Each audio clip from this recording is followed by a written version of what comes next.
Hello students, welcome to my YouTube channel. Today we are going to discuss about gear terminology. So आज हम discuss करेंगे gear की terminology के बारे में. So without wasting much time, let us start this video. Pitch circle.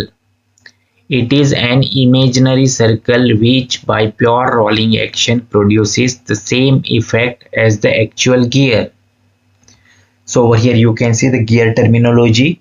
And यहाँ पे आप देख सकते हो ये पीच सर्कल है. So pitch circle basically imaginary circle यानी कि काल्पनिक वृत्त है जो कि क्या प्रोड्यूस करता है, प्योर रोलिंग एक्शन प्रोड्यूसेस यानी कि केवल घूमने की क्रिया द्वारा एक्चुअल गियर यानी कि वास्तविक गियर के समान सेम इफेक्ट प्रोड्यूस करता है यानी कि समान प्रभाव उत्पन्न करता है. तो सिंपल हम यहाँ पे ऐसा एज्यूम करेंगे कि पीच सर्कल जो है एक इमेजिनरी सर्कल है जो कि एक प्योर रोलिंग एक्शन प्रोड्यूस करता है जैसे कि एक वास्तविक गियर करता है उसी तरह.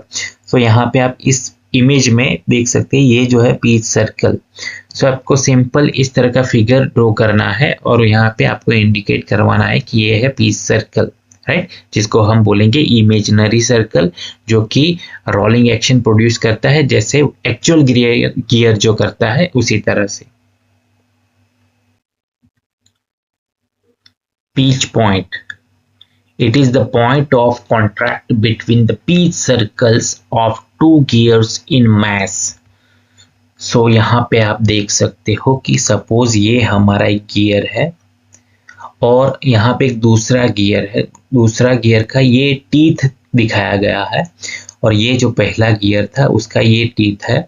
तो ये दोनों टीथ को यहाँ पे देखिए इस तरह से दिखाया गया है यानी कि ये जो टीथ है वो मैश कंडीशन में है यानी कि एक दूसरे के संपर्क में है, ऐसा हम बोल सकते हैं. सो ये दोनों टीथ का एक संपर्क बिंदु होगा यहाँ पे जिसको हम बोलेंगे पिच पॉइंट. सिंपल याद रखना है, राइट. सो सपोज ये हमारा गियर ए है और ये यहाँ पे गियर बी है. सो गियर ए का ये टीथ है और ये जो टीथ है वो गियर बी का है. दोनों यहाँ पे मैशिंग कंडीशन में आएगा यानी कि एक दूसरे के संपर्क में आएंगे. तो यहाँ दोनों टीथ के बीच यहाँ पे एक पॉइंट ऑफ कांटेक्ट है जिसको हम बोलेंगे pitch point. Pitch surface. It is a surface of an imaginary rolling cylinder at pitch circle which may be considered to have been replaced by the tooth gear. सो यहाँ पे peach surface का बात किया है तो सिंपल हमारे पास peach circle जो कि हमने ऑलरेडी डिस्कस किया है एक इमेजिनरी सर्कल था. तो पीच सर्कल ये जो लाइन है उसी तरह से यहाँ से भी एक लाइन जाएगा, राइट. तो इन दोनों के बीच का जो सतह होगा उसको हम बोलेंगे पीच सरफेस, राइट. सो एक रोलिंग सिलेंडर यानी कि यहाँ पे हमने क्या बोला था, एक सर्कल यानी कि एक सर्कल जनरेट करता है इमेजिनरी. तो यहाँ से भी एक सर्कल होगा तो यहाँ पे हम बोलेंगे रोलिंग सिलेंडर, राइट. सो यहाँ पे पीच सर्कल के ऊपर एक सिलेंडर अगर हम रोल करेंगे तो उसको हम बोलेंगे उसी सरफेस को pitch surface. Pitch circle diameter. It is the diameter of the pitch circle. The size of the gear is generally specified in terms of its pitch circle diameter. So यहाँ पे आप देख सकते हैं कि हमारा ये जो है pitch सर्कल है तो सपोज ये हमारा एक गियर होगा. यहाँ पे गियर ए के हमने दो टीथ बताए हैं, राइट. सो यहाँ पे क्या होगा कि उसका एक यहाँ पे सेंटर होगा. तो सेंटर से यहाँ पे ये पीच सर्कल हमने ड्रॉ किया है. तो पीच सर्कल डायमीटर यानी कि diameter of the pitch circle. So यहाँ पे सेंटर से ये पूरा एक गियर अगर हम एज्यूम करेंगे तो उसका जो डायमीटर होगा पीच सर्कल का उसको ही हम बोलेंगे pitch circle diameter. The size of the gear is generally specified in terms of pitch circle diameter.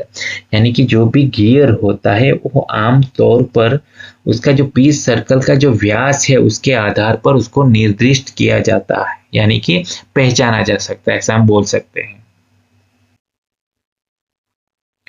Addendum circle.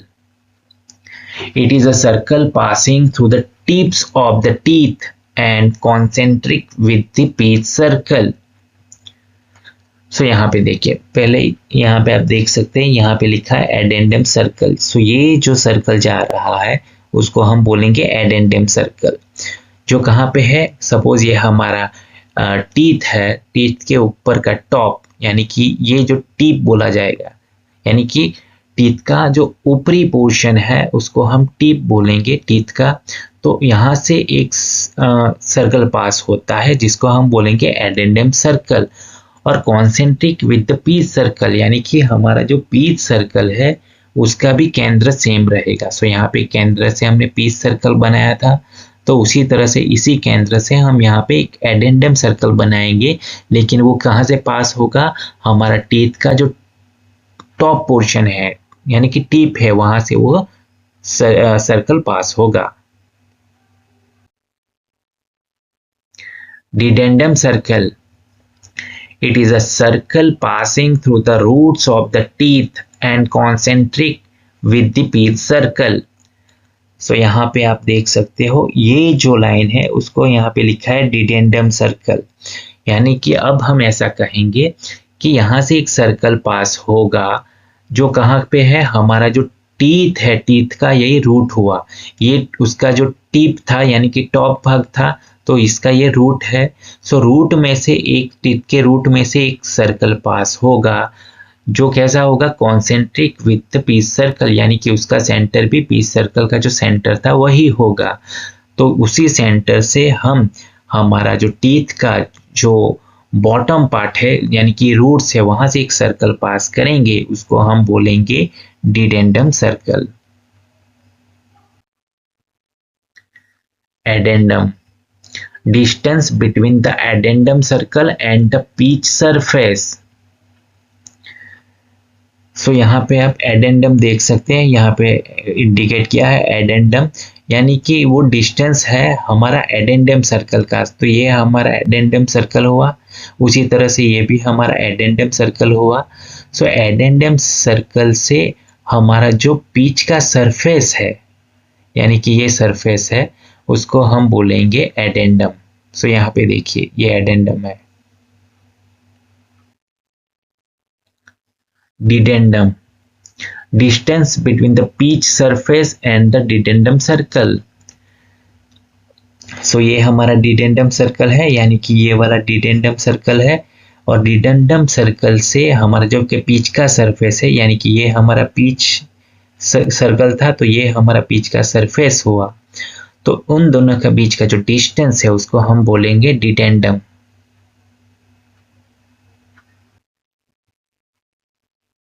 Clearance, it is the difference between the dedendum of one gear and the addendum of the mating gear। so here you can see ये हमारा gear ए है और ये जो था gear B था। सो ये gear B का टीथ है और ये गियर ए का टीथ है। तो यहाँ पे क्या होगा, दोनों मैटिंग कंडीशन में है यानी कि मैचिंग कंडीशन में है, तभी इन दोनों के बीच में सपोज ये हमारा डिडेंडम है और ये एडेंडम है, इन दोनों के बीच का जो डिफरेंस है सो यहाँ पे देख सकते हो उसको हम बोलेंगे clearance. Working depth, it is the radial distance of the tooth from addendum circle to the clearance circle। so suppose ये हमारा क्लियरेंस सर्कल हम एज्यूम करेंगे, तो क्लियरेंस सर्कल से लेके हमारा एडेंडम सर्कल के बीच का जो डेप्थ है उसको हम वर्किंग डेप्थ बोलेंगे, राइट। सो ये एडेंडम सर्कल है और ये हमारा क्लियरेंस सर्कल है, इन दोनों के बीच का जो ये देख सकते हो डिस्टेंस उसको हम बोलेंगे वर्किंग डेप्थ।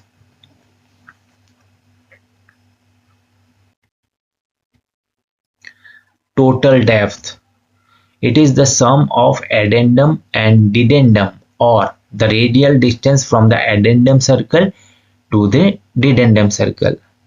so simple हम यहाँ पे देख सकते हैं कि it is a sum of addendum and dedendum। so यहाँ पे addendum लिखा है और यहाँ पे dedendum लिखा है, तो इन दोनों का अगर हम समेशन करेंगे तो उसको हम बोलेंगे total depth, right, total depth. So simple याद रखना है, यहाँ पे क्लियरेंस को हम एज्यूम किया था हमने प्रीवियस स्लाइड में, लेकिन यहाँ पे क्या है, टोटल डेप्थ में हम एडेंडम और डिडेंडम दोनों का समेशन करेंगे तो उसको टोटल डेप्थ बोलेंगे। जबकि क्लियरेंस में क्या था कि हमारा वर्किंग डेप्थ के बारे में डिस्कस किया, तो उसमें एडेंडम सर्कल से हमने ये एज्यूम किया क्लियरेंस सर्कल वाला, राइट, जिसको हमने बोला था working depth.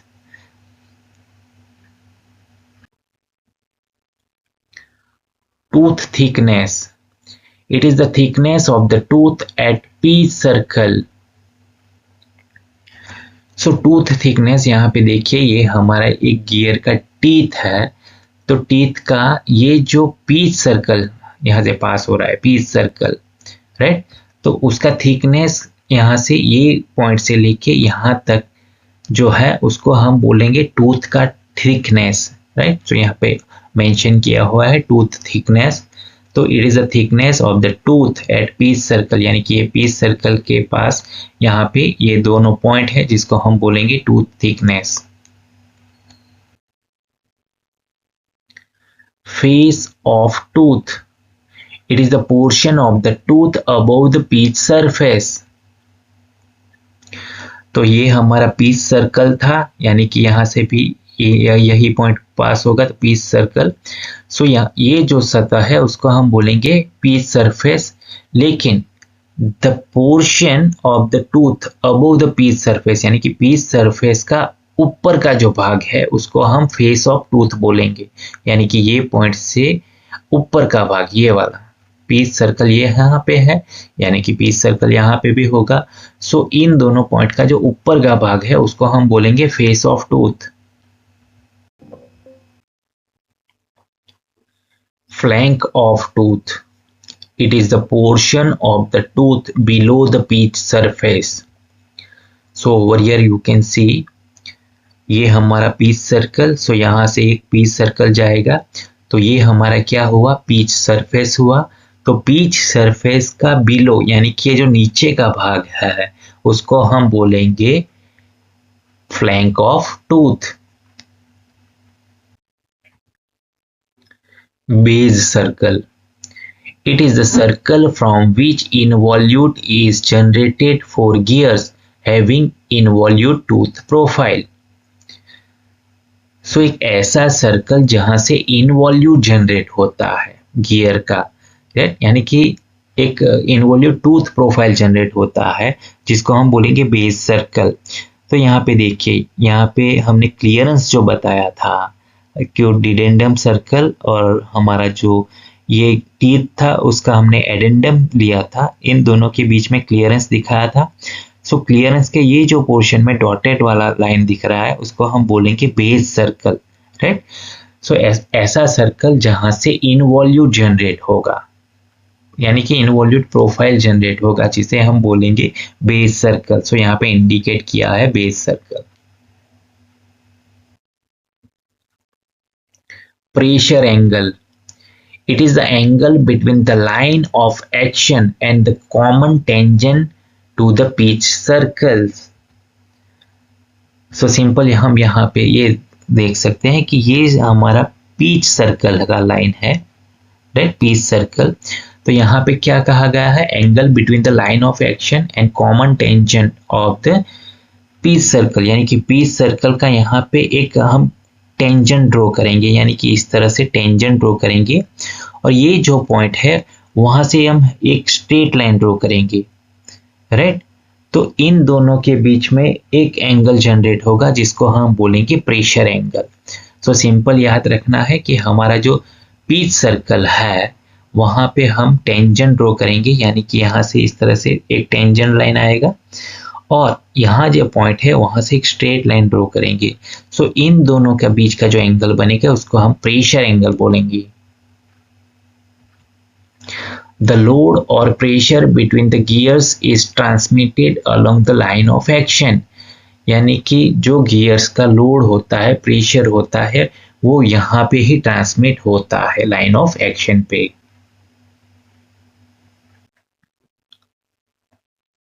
Circular pitch, it is the distance of a point on one tooth to the corresponding point on the adjacent tooth along piece circle. सो यहाँ पे आप देख सकते हो ये है सर्कुलर पीच, यानी कि सपोज ये हमारा जो टूथ है उसका ये पॉइंट यानी कि पीस सर्कल का एक पॉइंट हम कंसीडर करेंगे। उसी तरह से दूसरा टीथ जो कॉरस्पॉन्डिंग पॉइंट यानी कि उसके अनुरूप जो दूसरा टूथ है उसका अनुरूप यानी कि यहाँ पे ये पॉइंट लिया तो ये टीथ जो टूथ है इसका पॉइंट यहाँ पे लेंगे। सो इन दोनों टूथ के बीच का जो डिस्टेंस है उसको हम बोलेंगे सर्कुलर पीच, राइट। सो यहाँ तक और यहाँ तक का जो डिस्टेंस है उसको बोला जाएगा सर्कुलर पीच। याद रखना है ये टूथ का ये पॉइंट, तो उसी टूथ में हमारा जो एडजेसेंट टूथ है उसका यही पॉइंट लेंगे। सो इन दो पॉइंट के बीच में जो एक पीच बनता है जिसको बोला जाएगा circular pitch. So circular pitch is equal to pi into D upon T, where PC यानी कि सर्कुलर पीच इन mm यानी कि जो हमें सर्कुलर पीच के बारे में बात कर रहे हैं वो, D pitch circle diameter mm यानी कि यहाँ पे एक सेंटर होगा, उसी सेंटर में से ये पीच सर्कल जनरेट हुआ है तो उसका जो डायमीटर है वो कैपिटल डी है। And T number of teeth on the gear, यानी कि सपोज हमारा ये पूरा एक गियर है और गियर के ऊपर कितने टीथ है वो उसका नंबर ऑफ टीथ वो है टी। सो उसके अकॉर्डिंग हमें सर्कुलर पीच मिल जाएगा। Diametral pitch, it is defined as the ratio of number of teeth to the piece circle diameter. So PD is equal to T upon D. So यहाँ पे क्या है कि हमारा जो भी गियर है उसमें नंबर ऑफ टीथ कितने हैं वो अपॉन पीस सर्कल डायमीटर, यानी कि यहाँ पे एक सेंटर होगा और ये जो पीस सर्कल है उसका जो डायमीटर है वो वहां से हमें डायमेट्रल पीच मिल जाएगा। Module, it is the ratio of piece circle diameter to number of teeth. So module M is equal to D upon T is equal to 1 upon PD mm. So ये जो हमने अभी discuss किया diametral pitch, right. So simply आप ये भी याद रख सकते हो capital D upon capital T, क्योंकि ये जो है वो हमारा पीस सर्कल का डायमीटर है और ये जो है वो नंबर ऑफ टीथ, पर्टिकुलर हम जो गियर की बात कर रहे हैं उसके ऊपर कितने टीथ है, राइट। तो इन दोनों को डिवाइड करेंगे तो हमें मॉड्यूल मिल जाएगा।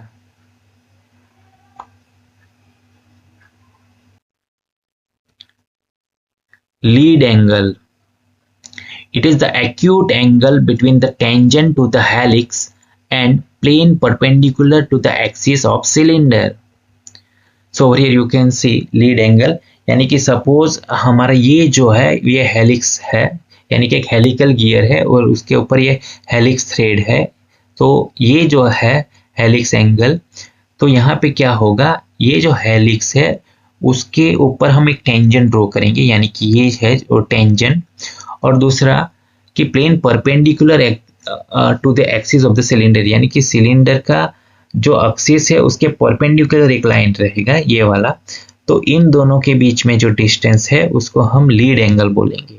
सो सिंपल आप इसी फिगर में दिखा सकते हो कि ये जो हेलिक्स है तो ये हेलिक्स का हम टेंजेंट ड्रॉ किया और उसके परपेंडिकुलर एक लाइन जनरेट हुआ, इन दोनों के बीच का जो एंगल है उसको हम लीड एंगल बोलेंगे। Helix angle, it is the acute angle between the tangent to the helix and the axis of cylinder on which teeth are cut. So यहाँ पे देखिए हमने जो प्रीवियस स्लाइड में डिस्कस किया उसी तरह से जो हेलिक्स है उसके ऊपर हम एक टेंजेंट ड्रॉ करेंगे, यानी कि ये वाला, और the axis of the cylinder on which teeth are cut. So suppose ये एक हेलिक्स टीथ है उसको हम यहाँ से हम कट करेंगे इसी तरह से, तो यहाँ पे इन दोनों के बीच में एक एंगल बनता है जिसको हम बोलेंगे हेलिक्स एंगल। सो सिंपल याद रखना है दोनों में क्या कॉमन था, ये हेलिक्स राइट, उसके ऊपर हमें टेंजेंट ड्रॉ करना है, परपेंडिकुलर होगा तो लीड एंगल रहेगा और पर्टिकुलर टीथ को हमें कट करना है तो यहाँ पे एक लाइन आएगा, तो इन दोनों के बीच का जो है उसको हम बोलेंगे हेलिक्स एंगल।